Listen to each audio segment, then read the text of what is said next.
Hi, I want to take a moment and talk a little bit about the used game market and my thoughts on the matter from the perspective of an indie developer. Now, I've been a gamer since the early 90s, and I grew up with most of the systems from the time.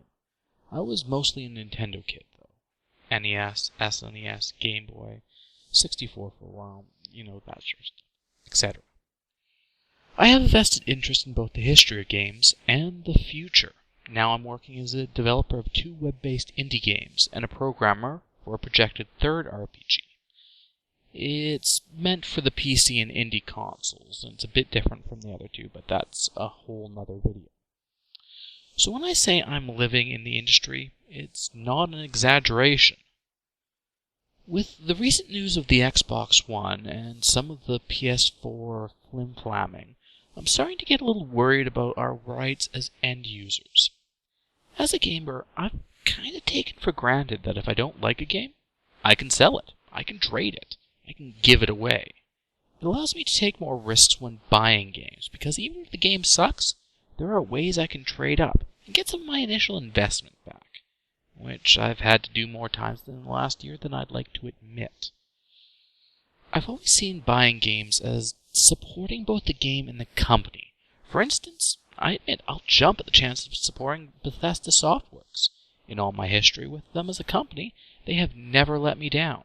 Same thing with Telltale Games. And about a dozen other companies that have a good track record in my mind. I don't mind shelling out the extra money, even if I may eventually lose out once or twice on a couple of titles. I don't mind it. In this new gaming economy, however, the consumer doesn't have the power we used to. Every sale I make as a private person is now individually metered by the developer's willingness to cooperate. And even then, in the Xbox One case, only once. As a gamer who loves physical copies of games, this is downright horrifying, as there are quite a few games I know I will never be able to get a hold of in this new age of consoles, especially after their official life cycle is over. I won't be able to pop down to a local small game store and buy a used copy because those used copies won't specifically exist unless I want to go to one of the many Microsoft-approved used game companies, which I can almost guarantee you will be GameStop and GameStop only. Little note, we don't have much GameStop up here in Canada. Actually, I don't know if we have any in the local area. I'll have to check that out sometime. I will then have 2 options. To find a place to buy it, new, still at full retail price, or to go download it from Microsoft servers. In the end, I'd still have to pay them full retail price. At that time, which would probably be selling for budget prices. As an indie developer, I see the customer paying into my product not just as a sale, but as support. The games we are working on right now, with the exception of the RPG, but as I said, that's another story, are specifically designed to be free to play for that purpose. Anything you can get by paying for can be sold in in-game markets. You are not required to buy tokens. And if you can't get anything, you can't get anything that couldn't be acquired standard in the game or by another player paying in. There is no extra currency, no special dilithium that buys creds or whatever. It's as simple as the main currency can literally be translated directly to donator currency. I figure if you like what we've done with our games, you're going to want to support it. You're going to want to support development. So you're going to donate. You're going to buy the tokens to make sure the next fancy thing and the next piece of storyline comes out as fast as possible. You'll want us to keep working on the game.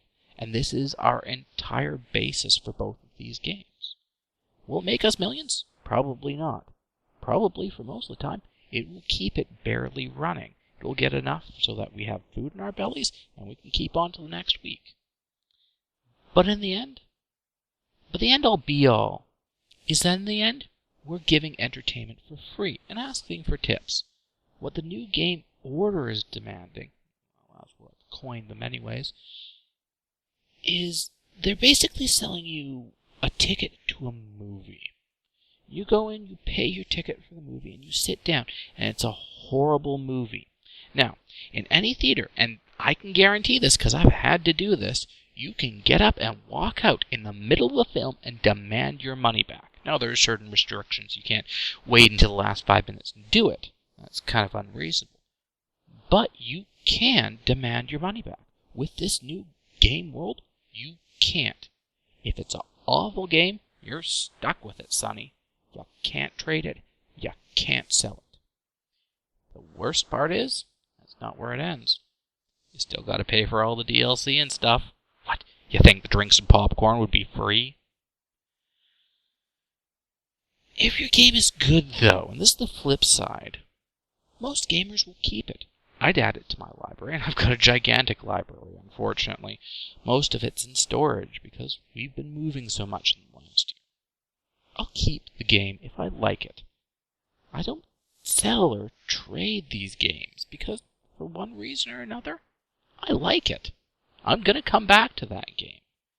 And I think having this view of gamers having this constant roving arsenal of games where they buy 3 or 4 games and save them up to get a discount on the new game is completely ridiculous.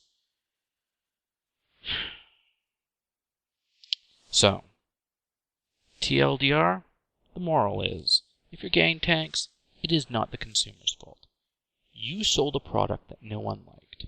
Go back to the drawing board. You don't get to dip your hand into our pockets again when someone tries to get rid of your vetted turd of a product. As a side note, since it's probably going to use some sort of signature on CD, I can kind of see where this is going to go with the piracy community and publishers. I envision within the next 6 months after the release of the Xbox One, the first titles, you will start seeing consumers buying games which have already been registered, where someone has figured out how to spoof signatures and is using it to spoof all the new games, which it's easy enough to do. Take a look for Wii mods, specifically mods that allow you to emulate CDs, and you'll see what I mean. It's easy enough to do, and with a little bit of ingenuity, it wouldn't be hard for a programmer to do. And if you say they wouldn't be able to crack the Xbox, it would shut down, that's complete bubkiss. If you're skilled and you know what you're doing, it's not hard. How do you think they repair them? Well, thank you for listening to this little rant. This is SITD Games founder and head programmer, and Fagerlid signing off.